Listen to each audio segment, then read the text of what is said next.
कांग्रेस नेता डॉक्टर हुकुम सिंह ने कहा है कि अमेरिकी डॉलर के मुकाबले भारत का रुपया गिर रहा है। इसी वजह से $1 90 रुपए का हो गया है। ऐसे में भारत की अर्थव्यवस्था को मजबूत करने की आवश्यकता है। उन्होंने विदेशी कर्ज बढ़ने और रुपए की कीमत को लेकर आंकड़े बताते हुए कहा कि एनडीए सरकार के समय स्थिति काफी बिगड़ गई है।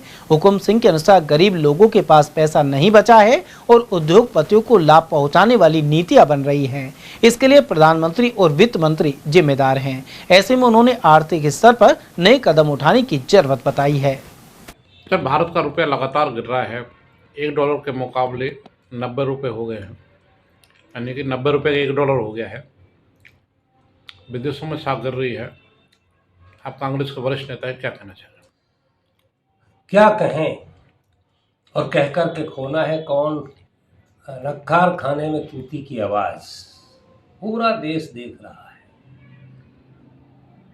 मोदी मीडिया, गोदी मीडिया सराहना करता नहीं मान रहा है।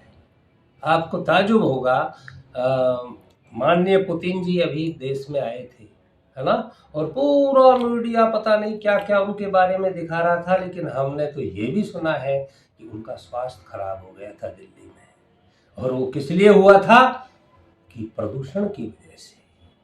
लेकिन ये बात मीडिया ने नहीं दिखाई।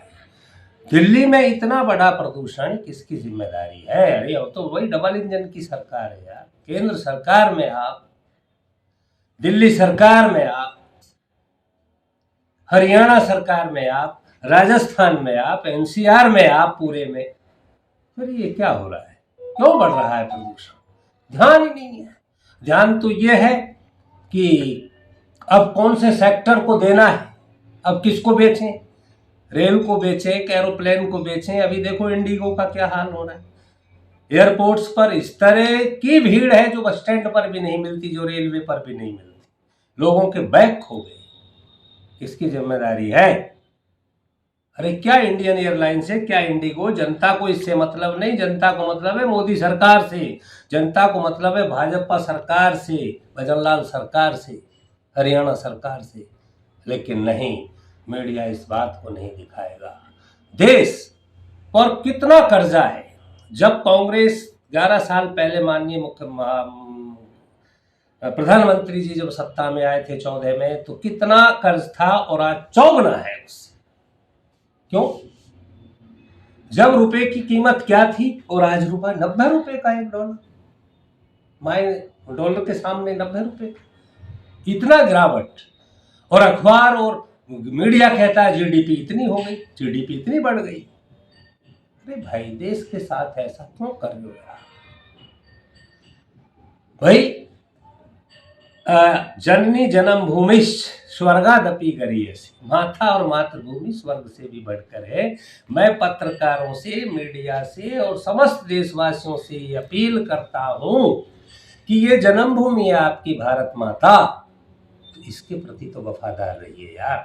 अपने फर्ज, अपने फायदे के लिए आप कुछ भी छापोगे, आप कुछ भी कहोगे, आप तथ्यों को मिटाओगे, सत्य को झुठलाओगे। मैं समझता हूं ये राष्ट्रवाद नहीं है, ये राष्ट्रद्रोह है। जो भी व्यक्ति ऐसा कर रहा है क्षणिक फायदे के लिए, पैसे के लिए या किसी भी तरह के फायदे के लिए। पत्रकारिता तो वो है जो बिल्कुल दूध का दूध और पानी का पानी कर कर समाज को दिखाए। तभी तो समाज में अवेयरनेस आएगी, समाज जागरूक होगा। और तुम एक ही चीज को, एक कहावत है कि एक बात को 100 बार झूठ बोला जाए तो वो सत्य नजर आने लगती है। ऐसा हमें नहीं करना चाहिए। एक बात कहना चाहता हूं, ऑपरेशन सिंदूर की व्योम का सिंह विंग कमांडर और एक और मैडम थी कुरैशी, कहां गई है? उनका क्या रोल था और उनको ही क्यों दी गई ड्यूटी? और ड्यूटी दी गई थी तो वो तो हीरोइन है, वो हीरो है इस युद्ध की। लेकिन मैं समझता हूं मीडिया ने उतना तरजीह, उतनी तवज्जो, उतना सम्मान उनको नहीं दिया। क्यों? अब ये बड़ी बहस है। पुष्पेंद्र जी, बस आपके चैनल के माध्यम से मैं ये कहना चाहता हूं कि आर्थिक क्षेत्र में यहां तक भी कि कितना सोना बिक गया। अरे भाई, LIC को बेच दिया, वो पब्लिक फंड है। ऐसा नहीं करना चाहिए।